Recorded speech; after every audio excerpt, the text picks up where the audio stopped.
What up, everybody? Scuffy here, and doing a little bit something different here. It's been a while. It's been a couple. Geez, it feels like it's been a couple weeks. I think it's only been a week and a half. I'm gonna do a two-part thing in recording current mindset somewhere else right now. I recorded something earlier this week, late last week, I believe it was. I had the intention of getting that up over the weekend. That didn't quite work out. So I'm going to go ahead and kind of just cut and kind of show what I wanted to show. Then I think was very worth noting, worth showing, very important. So really quick, let's go ahead and do that. But before I go any further, there's something really cool I do want to show you guys here. If you're not aware, if you're not on Discord, you're not in the player community active enough here, there is a gathering. This #1 lodge here, top ranked lodge, Prophet of Salt. This actually is something really kind of sad yet cool from the community. Prophet of Salt was a player in Masterclass, the Masterclass community, who passed away a couple days ago due to cancer at the age of 25. He received this. They notified the players he was a player in the Lodge Wars team for Masterclass, if I remember correctly. And I think they shared that news yesterday afternoon. In kind of memoriam for a while there, we held off event games. I think several lodges did not play event games yesterday, memoriam. And then today, what they've done here today, that lodge is, I keep hitting the wrong button, that lodge is actually a collective of 20 players, 20 of the top ranked players, or players of high ranking from the other lodges, ours included, Master Classes, Master of the Universe, Seekers, have joined just for that day to show Prophet of Salt at the #1 spot. So it's very cool. It's a tribute, if you will, but I think that's very honorable, and it's a very cool way that the player community has kind of gathered and done something like that. Now, to kind of go with that, I don't have the link to pull up as a pop-up. I will try to share it in the comments when I upload this video. So I don't have the link with me, but there is a link that MC Masterclass has shared on the Discord for those who, for the family of Prophet Saul, has asked if any who would like to contribute to. I believe it is it's a cancer foundation as a tribute or donate. I'm going to put that information somehow in the comments when I upload this video. But I think it's very neat when the community kind of comes together and does something like that. We had something several months back during the Australia fires. For those who remember, they did some sort of fundraising via just sharing that information amongst the players playing for fire relief. I don't know if that's the right term to use, but that's what it was done. So I just think that's really cool. I kind of wanted to point that out and bring that to attention. It's always nice to see when a community comes together. It's fortunate when it's, due to the passing of a player. You never want to lose a teammate, let alone somebody who you talk with on a regular basis. Maybe on Discord, it's a friend. You may not know them in person, face to face, but you get to know these players. We're going on 2.5 years. So it's always unfortunate when something passes away, especially at such a young age, due to cancer. So, again, Prophet of Salt memoriam today. That's just a unification, and I think that was really cool, and I just kind of wanted to share that. Again, that was something I wanted to get up earlier. Last week I didn't get a chance to do that. It's up now. It's out there. I think it's some good community effort, some good follow-up stances, and I think I don't have it here, but I believe a little follow-up to that. Masterclass released or decided to change the name of that lodge and reopen a new lodge in their community named Masters of Salt. So they kind of tweaked the title a little bit, but again, in memoriam of their player who they lost, and I think that's just kind of cool. I always think in general that the player community for this game is always kind of really very one of the best positive aspects to it. I mean, the Lodge Wars, the World Cup, the tournaments that we run, the prizing that I do here, and the contest, the card creation contest. That's all player driven. It's all player run. You know, and we've got global chat, we've got Discord, we've got Reddit. That really keeps the game going, and having those moments where as a community we kind of all either come together or show our mutual respect.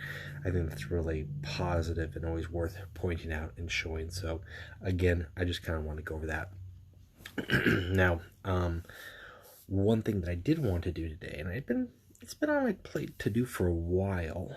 It has been about a year, I think actually just a little over a year, about like a week, since I picked up Mr. Angron. This is the alt art Angron. This is the not collectible through through crates rather. But I picked him up back in the weekend event, the Skulls for the Scroll Throne event from Games Workshop, and as a tie-in to that promotion, Everguild released a World Eater deck with Angron as an alt art Primarch, and then they had Beast of Fyra in there, and it was a new thing, and I didn't have Angron at that time. It took me forever to actually finally get one in crates, and he was the only Primarch I didn't have, and it was well worth it for me to go in on that. And missed, you know, a year and a half worth of Angron through beta in the summer of 2018, where it was just Angron City. So I haven't been able to play him until well after his prime. I mean, at this point, Angron is well past his prime, but I've been having fun. I play him generally. He's a very quick. His games are quick. They're very, I don't want to say brain dead. They're not. They're not. I don't think any game is brain dead. I do think there's a degree of interaction in his late game options. You really have to keep sharp and look at what you've got. But I've been playing him, and I figured as a year later follow-up. I don't normally do Primarch decks, but I want to do an Angron deck build because, number one, that's what I've been playing for a bit. And also, it's a very tried and true. Every deck is going to have some deviation to it by a few cards, but this is the deck that I've got. And again, these cards could be interchanged with a few of them. Some key components, though, that always remain the same, and this is one of the best things about Angron, honestly, if you ask me. I think that he is a very budget-friendly warlord. The only necessary legendary is Armor of Mars. I do think Manifest Destiny is a perfect fit here in this deck, so it's well worth the put. Remembrancer Order is a legendary, but it's free. It's kind of, I mean, if you got it when you go through the steps to log in, and I forget, I think you have to, like, sign up for the newsletter or something like that, or register your account, and then you get that. It's well worth it. It's a 1 energy cost, and the fact that I can copy, and there's some cards in the game, certain matchups where if your opponent's not careful, you can either copy their Manifest Destiny, copy their Mercy and Forgiveness, copy their Spear, whatever their legendary war gear is. Maybe even it's just copying a healing card or a second abandoned supplies. It's never a bad pull. Very rarely do I have it sitting in my hand where I don't ever use it, or I'm not waiting for one particular tactic for my opponent to use to play. So it's an easy one to squeeze in, but it's not necessary. But definitely Armor of Mars is. You're going to see that in almost all builds. If you got Angron, or you've got Karn, or Erlin, Armor of Mars is just a great, or Dar's, I like Dar.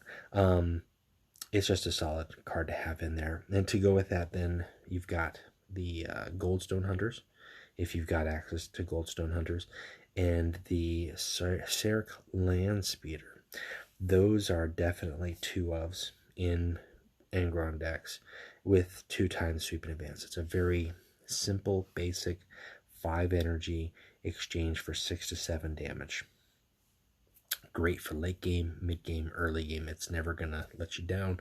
And then really kind of go in there from what cards do you have.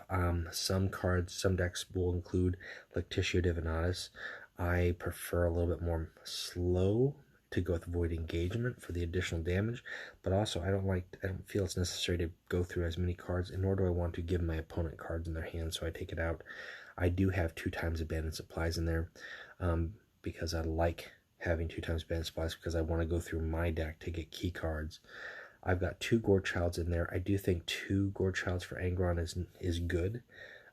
You can have a game very easily go to a point where you're using 2 Gorechilds. Plus, if you are able to transform to the Demon Prince Angron, that's just monstrous. So it's not a bad thing. I've seen Gore Father in some decks. It's not...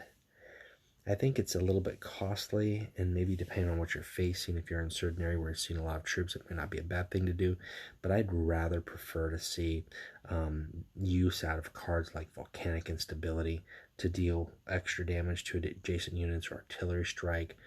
No survivors. If you don't have no survivors, just take a second Artillery Strike. Even a Defensive Satellites.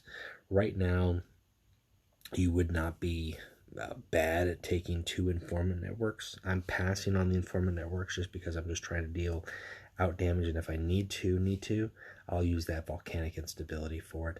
Conqueror, I have 2. I play 2 for the simple fact that sometimes when you play 1, your opponent thinks you're done. You've played your big Conqueror and you've got 2 in hand, and they drop a second wave, and then you play the second Conqueror, and you buy yourself that little extra time. It's not necessary, but it does pull its weight.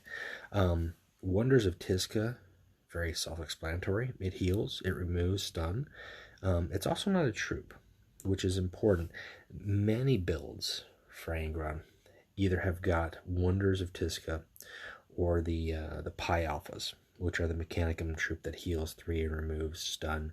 The problem with that is then you have a troop on board on the table, which reduces the attack of Angron, and you've removed his stun, so now he has to attack. So you're not getting as much value out of it. I've seen some decks that pack 2 of each, and then you have 4 ways to remove stun. You got a little less exchange. I prefer just the 2, and knowing in my matchups when to use those. If I'm playing against a faction that has heavy stun options, I want to time my Tizca uses perfectly, preferably when I've got a Gorechild or 2 Gorechilds on, so I can really make the most of my impact. A very key card here, a very key card that became key as the game has evolved and the meta has played around and Angron has kind of slipped a little bit. People are familiar with it, is Orders from Terra. To be honest with you, this is a very, it seems so simple. Your Warlord can act again this turn. But as an end game scenario, even just getting a little bit of damage and if not getting to transform to Primarch mode, that card is so important at 4 energy. It combos with at least another tactic, potentially 2 damage dealing cards, and combined with Angron attacking twice without any basics, that's 6 damage there for 4 energy. But if you've got Gorechild on, then that's, an 8. If you've got 2 Gorechilds on, that's 10 for 4. Or if you time it properly, you attack, trigger down to your Whispers, transform into Bloodthirst, Demon Prince Angron. And if you've seen this before, this isn't shocking news. This is just the way it's done. Transform into Demon Prince Angron, your Bloodthirst, so you get a second attack, now at 4 to 5 attack.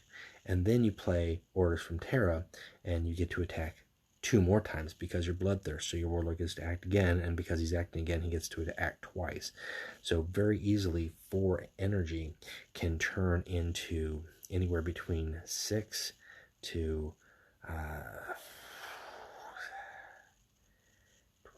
like 17 damage. That's a big range there for just 4 energy. Now granted, you've got to be sharp on your math. You've got to know how to play it and time it right, and your opponent kind of has to make a mistake or not expect you to play certain things from your hand. Having Strike and Fade and Breach are two cards that you can have in hand to assist you getting down to 1 health. And if you're at 1 health, then your Whispers will trigger to a 0 cost and you can play it. Those are very handy. You could very easily turn Breach into a crack grenade, which is also just as useful. Same cost, does the same damage, but obviously does more damage to a vehicle as opposed to a frontline troop. I just found through the course of current play and where I'm at that people like to throw out a big 6 health frontline, feel like they're okay, and for 4 energy I can play Breach, Strike and Fade, kill it, draw a card, and attack and go on that way. But it doesn't have to be that way. You could very easily put in a crack grenade for one of these other cards in here. You could put in a crack grenade for Remembrance Order. There's a little bit less, I think, damage dealing cards in this deck than maybe some others run, but at the same time I feel it's very consistent.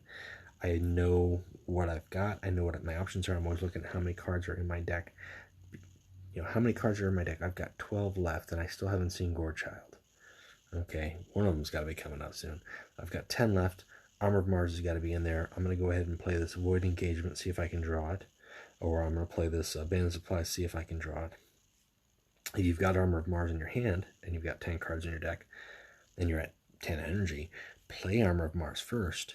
Heal, put it back in your deck, draw a card. If you don't get it, then play Void Engagement or Abandoned Supplies. Draw it and see if you increase your chances of drawing it from that second draw. On top of that, you're either dealing damage or you're getting it at reduced cost. It's not a bad way to go late game. I think the most I've ever played Armor of Mars in a game with Angron was 4 times. That was pure luck. And I think just the opponent was not expecting me to have it so many times. But it was really frustrating for them. They were kind of a control, sit back and wait, and when you heal 28 damage through the course of a game, it can really draw them out. So let's see if I've got some replays here. I do got some replays. This Alfarius here was a good old-fashioned Troops Alfarius. Thumbs up. Troops Alpha Legion is still very viable. Don't be fooled, people. There's some great troops there for the Alpha Legion. Let's do the Constantine Felder. This is kind of a basic game here, but there's some powerhouses there with the Custodes cards. I don't ever keep Orders from Terra in my open hand. It's not one I want to hold on to through the game. It's one I want to draw into at some point and then fit it into my plans. I much rather have card draw or cheaper cards to build up. And there's kind of a set progression in how an Angron turn or an Angron game goes. Try to break it down for you. So turn 1, ideally, Abandoned Supplies into whatever. The best Abandoned Supplies that you can get on turn 1 is into Gorechild, because then you can play that on turn 2 and you're at a huge advantage. But turn 1, Abandoned Supplies. Turn 2, Seraph Landspeeder for 4 damage. Turn 3, Mortar Strike for 5 damage. Turn 4, Goldstones or Seraph Landspeeder and Sweep in Advance for another 5 or 6 to 7 damage. And then everything else after that, at that point, is really just kind of moving things out of the way so you can finish up the game and wrap up the game, or use Artillery Strike, or little things to kind of clear the path and negate any threats. But don't be afraid to go against a troop or let a troop hit you. In this instance here, I know I'm going to take a big old 5 beating, but he's not going to draw a card. More importantly, I've got options in my hand to remove that should he attack me. I'm not too worried about it. And ultimately, because it feeds into my Whispers, I'm okay taking a few hits from decent things, or even a couple low cheap shots, for the simple fact that it's going to increase the speed that I can get to Whispers, especially if I've got cards that heal me, Armor of Mars, Manifest Destiny, anything like that that broadens my health game. And again, this is Angron. This deck has been around. I can't say the deck. The Warlord has been around since the game launched. The deck has evolved and added a couple more pieces to it, but honestly, I think Prospero was probably the last set that added solid cards to it. There was not too many cards, if at all, in Calf. I mean, Remembrancer Order is debatable as a promo. Command Bridge, maybe you might go with Command Bridge just to be able to get your Armor of Mars or whatever it is that you feel that you need, Conqueror or Gore Child, whatever the case may be. But it's not critical. I think a lot of the critical cards in the game are right there. Yeah, this is just an example here of how you clear a path. Breach comes in very handy. And granted, he's playing front line. Custodians generally have front line, but it doesn't have to be fancy. It doesn't have to be fancy. You do want to make sure you're not, over exerting yourself, because very quickly, if there's a 6 or 7 health thing that you can't finish in 2 strikes, that can add up. But if you can take a hit and then finish it on your next turn, you're in a better position. Oops. Let's see if we got another replay here to kind of go through. I want to do the Felhound. Felhound's just kind of boring. Numian, I don't think that went very well for him. I think this is like kind of a concede. Dynat. That was a really good, that was a good Alpha Legion game. That was another good example of like an Alpha Legion troop build. Grandmaster Librarian, I think from either Master Class, Master Debaters, Master of the Universe, Master Debaters. This was a really good game, and this is a good example as far as for Alpha Legion, having that stun, holding on to Wonders of Tisca unless I absolutely need it, or I want to broaden my health range, or I've been stunned and I can do damage. So otherwise, I'm just going to put pressure on as much as I possibly can. And I thought he was running Alferis because I think I saw Alferis first and then Dynat later, but good for him. Good for him for playing Dynat.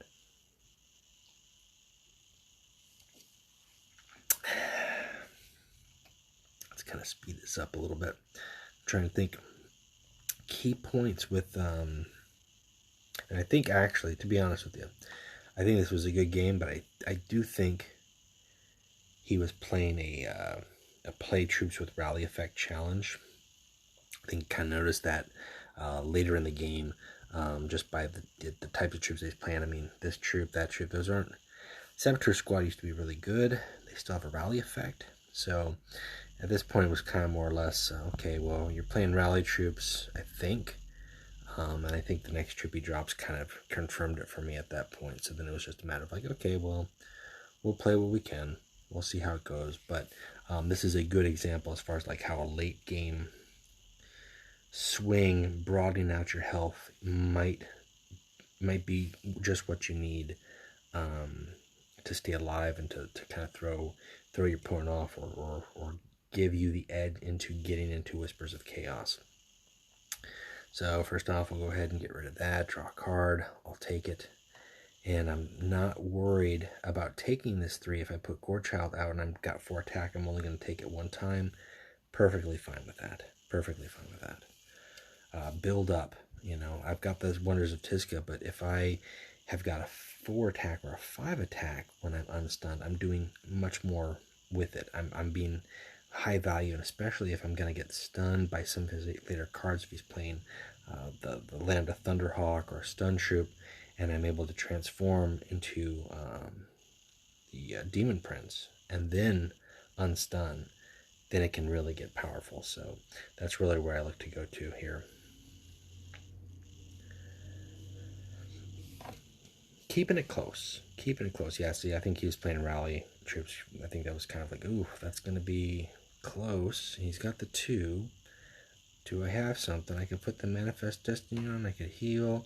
I think I'm going to end up going for both, just for the simple fact to really confound him. Like if I had a smidge of damage in there, or act again, I could finish up this game, but instead I'm just going to push it.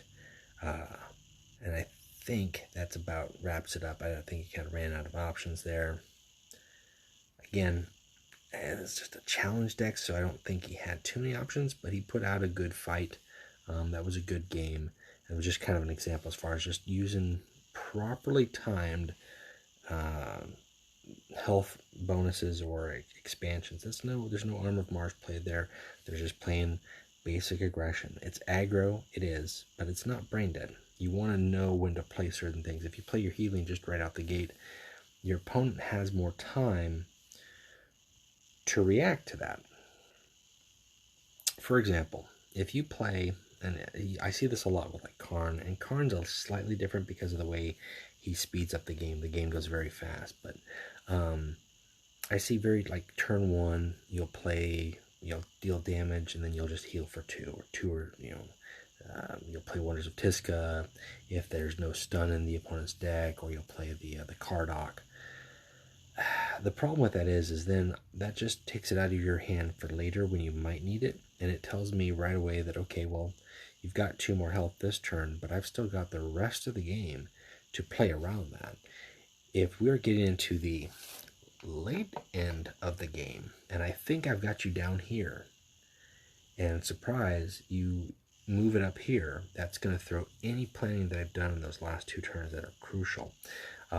And that's really where the smart plays are made with healing, with regards to healing, proper frontline plays or proper like stun removal plays is really timing it.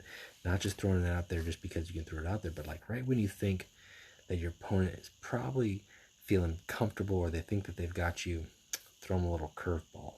And it makes a big difference. And, you might not think, oh, there's not much to do it, but there really is. With Angron, as I laid out the turns, 1 through 5, those are pretty basic. Generally, you're not going to deviate. Generally, you don't need to deviate. But your late game moves are definitely where you have the room to deviate and where you want to consider your options, whether that is, all right, let's just finish this up, or it's whether like, I'm not going to be able to take him this turn. I need to survive or deal with that threat. And then I think I've got him next turn, or I should have him next turn. Or if he baits me into that, I can follow up, trigger my whispers, finish this up. I've got Orders from Terra in hand. He doesn't know that. So he thinks I can only do, 4 damage plus 3 to 4 more from hand. I'm actually going to do 8 damage from my Warlord and 3 to 4 from hand. So there's a broader range there. It's not bad. It's not a bad play. It's a Primarch. I understand that. Not everybody has Angron still.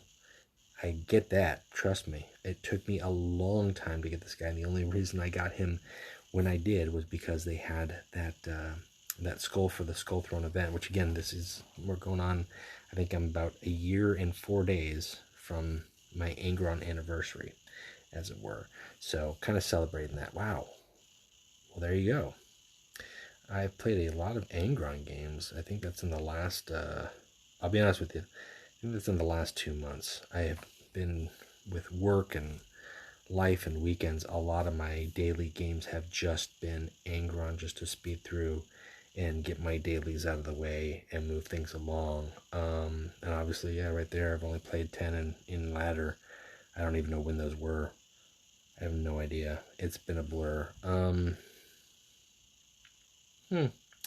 That's a little over 75% win rate, right?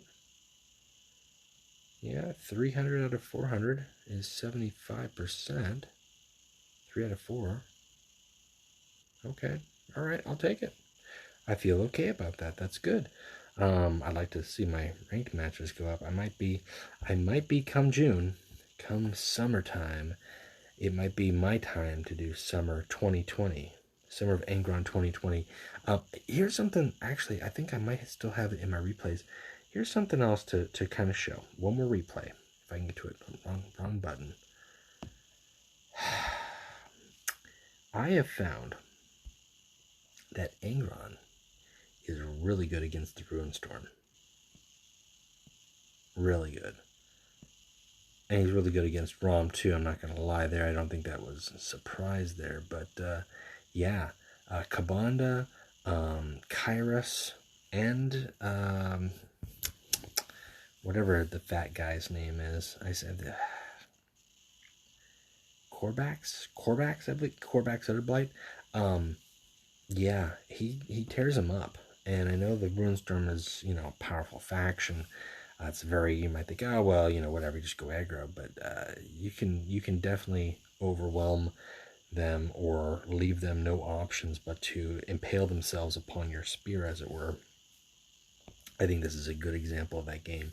So I don't normally keep Armor of Mars in my hand, but I am going to keep it for these types of matches because, number one, I know I'm going to go to 6 energy. The game is not going to end before 6 energy, even though he's got an Aggro Warlord and I've got an Aggro Warlord. But what I am going to do is have that extra 7 healing health, which they don't have a whole lot of healing options. They have some, but they don't have a burst healing like that. And then I'm going to play Gorechild as soon as I can. Against Kabanda, especially, a Gorechild or 2 Gorechilds is almost a win. He could still put out powerful troops, but the fact that he has to throw himself at you and then take 4 or 5 damage, and there's nothing he can do about that unless he gets Atham on him and then changes his ability and gives himself Survivor 1. That's the only way he's going to change that. I didn't have to get rid of that troop, but I figured I'd draw this out a little bit, and you know, take 1 damage as opposed to taking 2 damage, just to buy myself some time and broaden the gap here. So now, even though we've got the same attack on the offensive, I've got higher attack on the defensive, and I'm up 7. I'm up 7. Even with him dealing out that 2, I'm still up 5. And I might be down a little bit more. He's going to heal some here on his next turn, but I'm okay with that. He's got to throw himself at my 4. He can't, even if he doubles up and has 8 attack, he's not going to be able to finish me off, which at this point he's going to hide behind a front line. That's kind of a standard play, about 5 or 6 energy. 6, 7 energy, especially Runestorm likes to throw out their frontline troops, so it doesn't surprise me. And again, this is where cards like the No Survivors, a little spread and damage out there, it wipes everything else out. And the fact that I can throw the healing on me. Now, why did I do the healing instead of the strike and fade is very simple.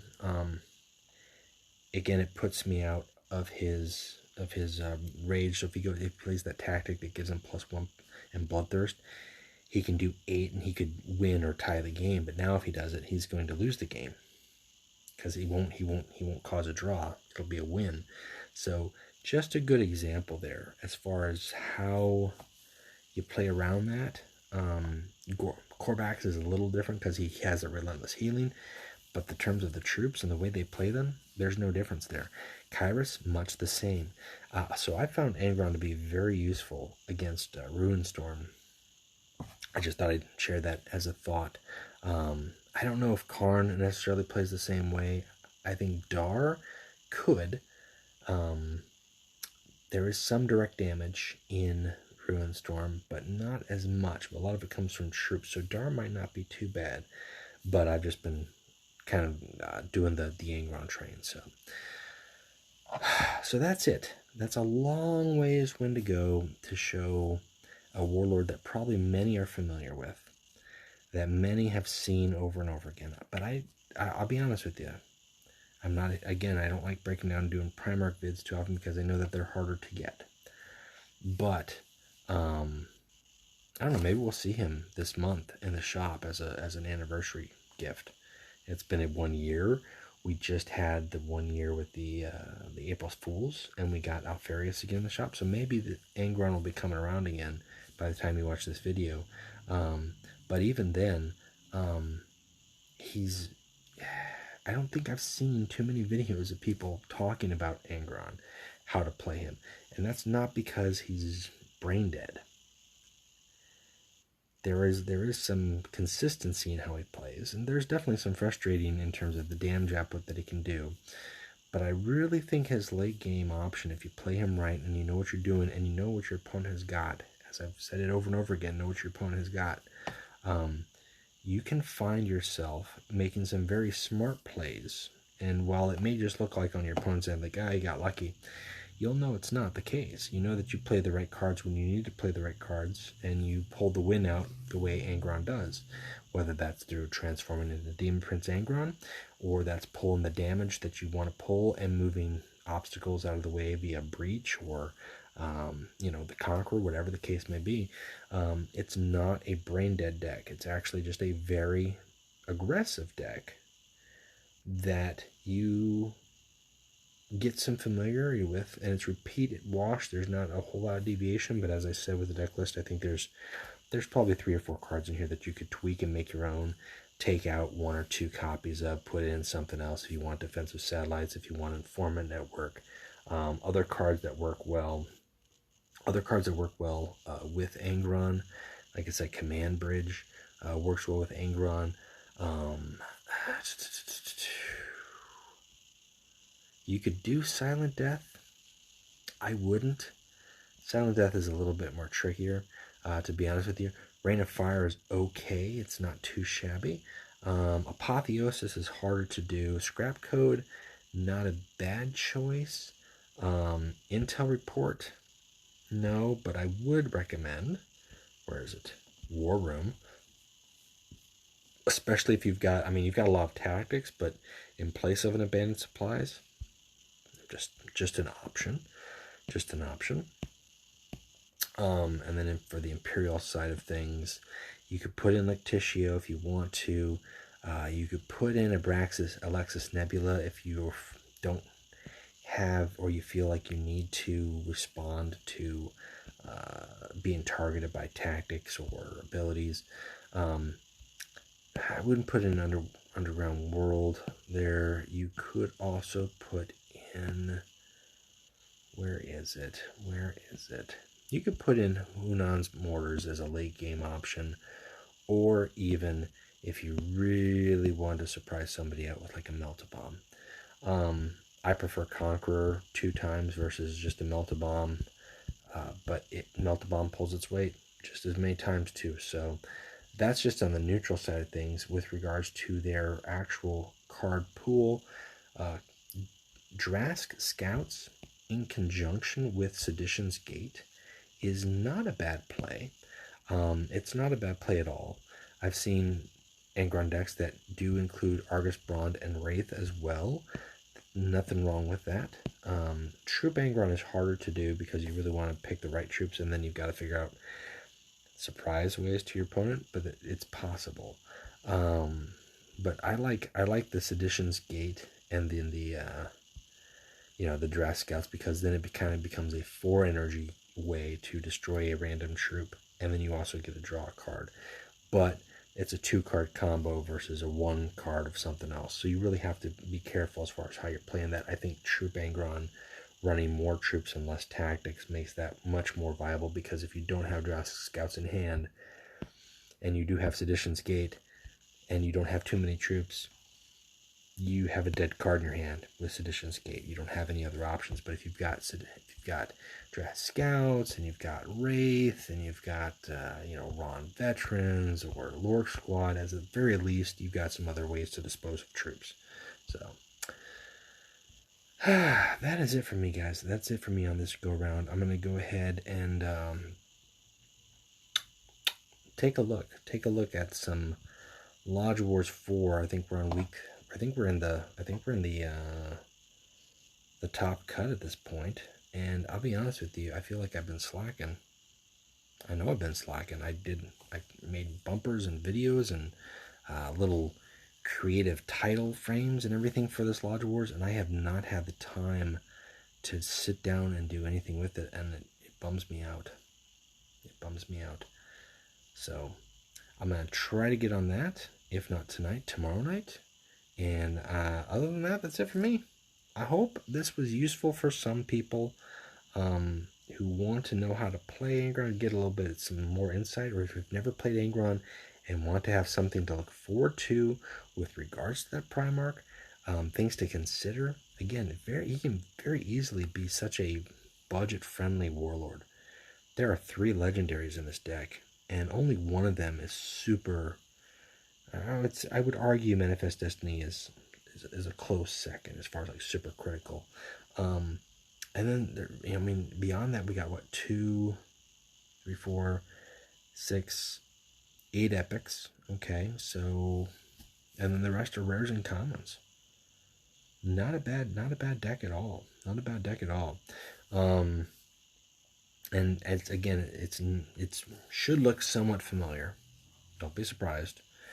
I didn't invent the wheel on this, but it plays when you play it. It's got a rhythm, and really at the late game is if you can understand it and you can play with your options a little bit more, you'll find that you actually get a lot more value out of it than just face bashing over and over again. There's a little bit more creativity to that.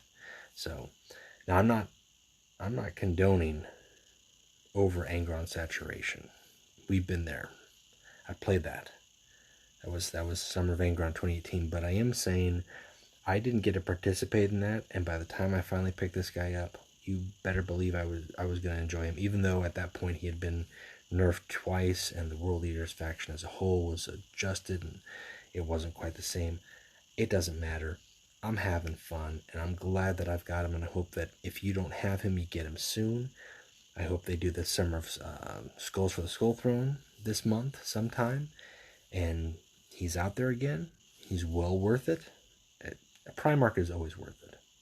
That's where it's going to come down to. A Primarch is always worth it. So that's it for me, guys. That's all I've got. Until next time, keep playing Legions, and we will talk to you later. All right, bye.